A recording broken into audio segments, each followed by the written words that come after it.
Welcome back to the Commercial Real Estate Show. I'm Michael Bull. Today our show is titled End of Expansion Cycle or Beginning of a Robust Economy. Please welcome my next guest. It's Kermit Baker. Kermit is Chief Economist with the American Institute of Architecture. Kermit, thanks for joining us on the phone today.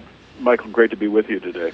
So Kermit, where are we? I mean, are we coming to the end of an expansion cycle? We have interest rates rising. We have a new president, or is this the new beginning of some great times? Well, I think we're going to see softer times, Michael, before we see another sort of burst of momentum. Our current economic cycle began the second half of 2009, so we're 7.5 years into it, and I think we're seeing slower growth. We're starting to see labor gains, payroll gains begin to slow down a little bit. Our unemployment rate below 5% is at a very healthy level, so hard to see how you get more workers into the workforce to generate faster growth. So I'm guessing we're going to we're going to see a bit of a slowdown over the next 2 years.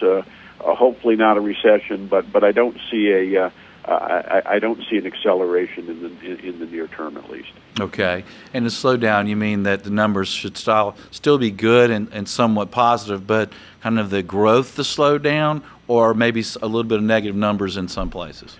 I don't see any negative numbers in the future. Let's take GDP. We're expected to see 2.5% this year. Probably a little slower. I think we could, very easily kind of end this cycle with still seeing growth in the 1.5% range. Kind of a little pause to catch our breath before things pick up again. But I don't, like I said, I don't see that accelerating yet, but I don't see it really falling off the cliff by any stretch either.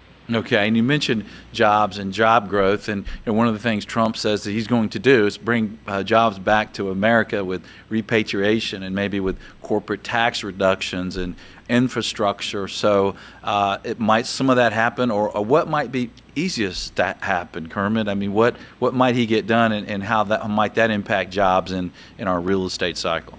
Yeah, well, I think there are, Trump's industrial policy. I think we're going to see tax reform fairly soon with, lower personal and corporate tax brackets. We've already seen the beginning of a scale back of regulations. I think all those are pro-business and will generate, more construction activity, which obviously our listeners are concerned about.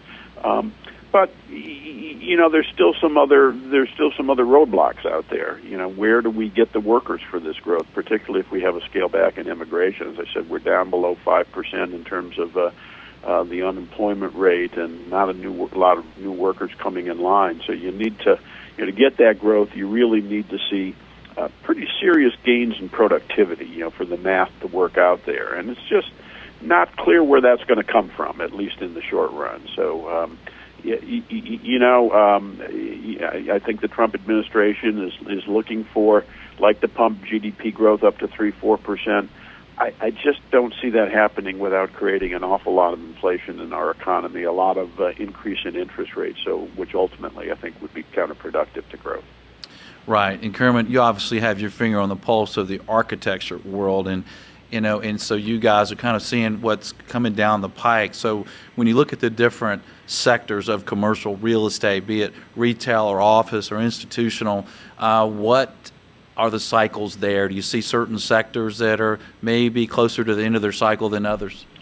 Sure. Let me run through them with you, Michael. First I would put residential and really multifamily residential as one category. Second, the commercial areas you talked about, office, retail, hotel.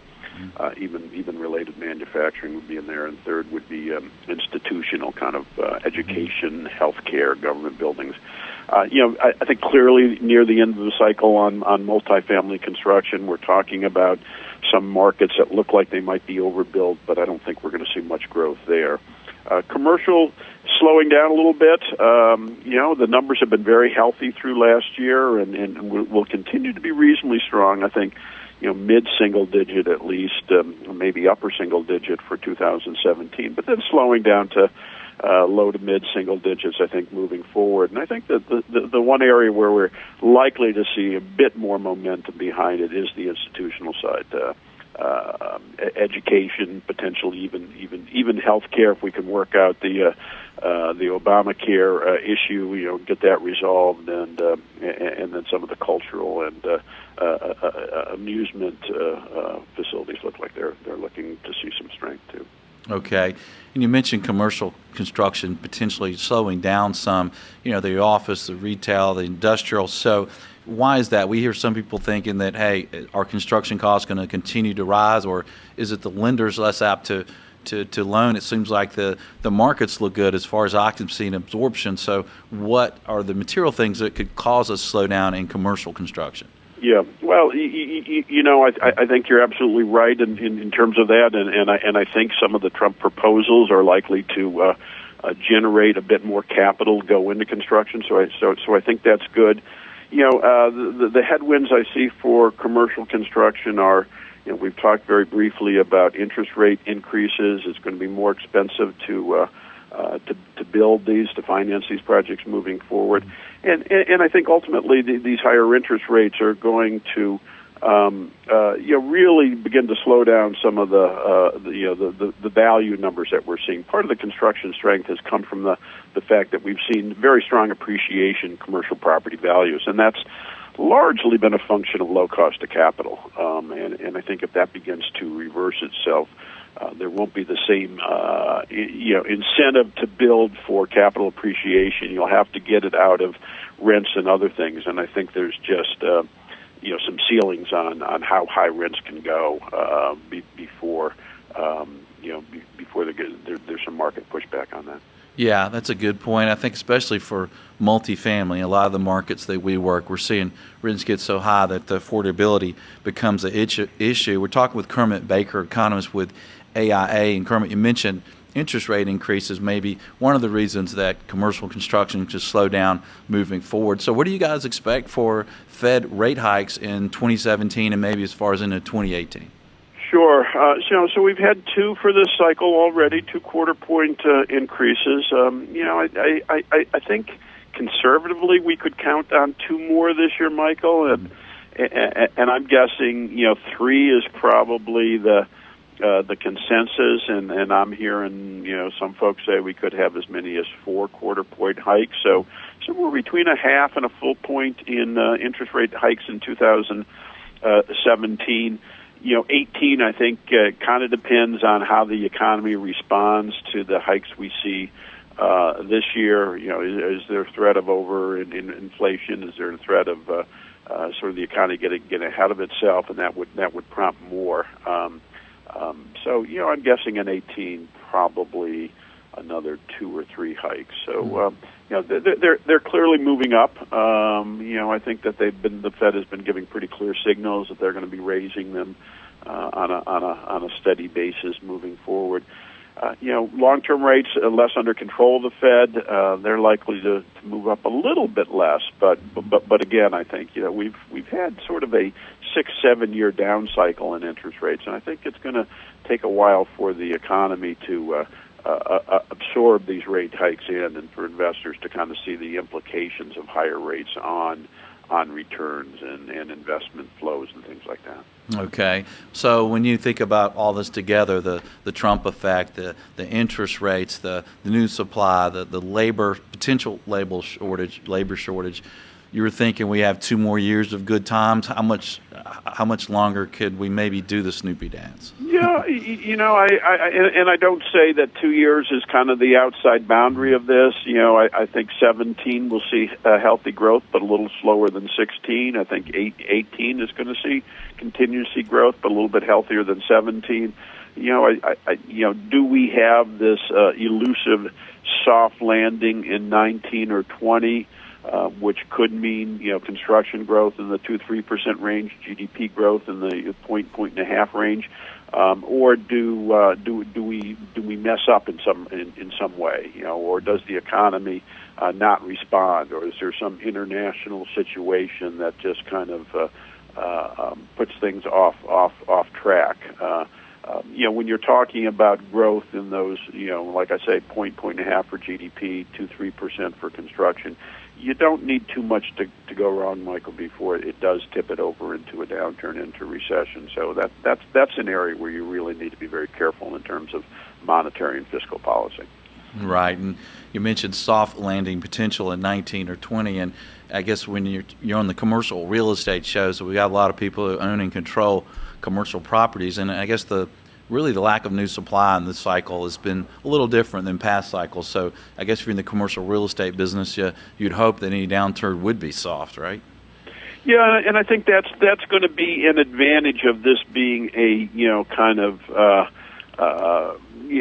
such a slow, agonizingly slow recovery here, as I said, sort of going on so far to 7.5 years, and the construction markets don't look like they've should be 7.5 years into an upturn. They're still kind of getting back to where they were at the peak of the last cycle. So, the flip side of that, of the agonizingly slow growth, is that we're not overextended, we're not overbuilt in most sectors. There's just not that exposure we have for a slowdown, really kind of ratcheting down values, ratcheting down rents, kind of throwing up vacancy rates. So it should be a calmer downturn this time, I think. Yeah. Well, it's kind of interesting times, isn't it, Kermit? I mean, if we have rate reductions, tax rate reductions for corporations, for individuals, do we have less money in the coffers to run the government, or is the economy so robust, we have more?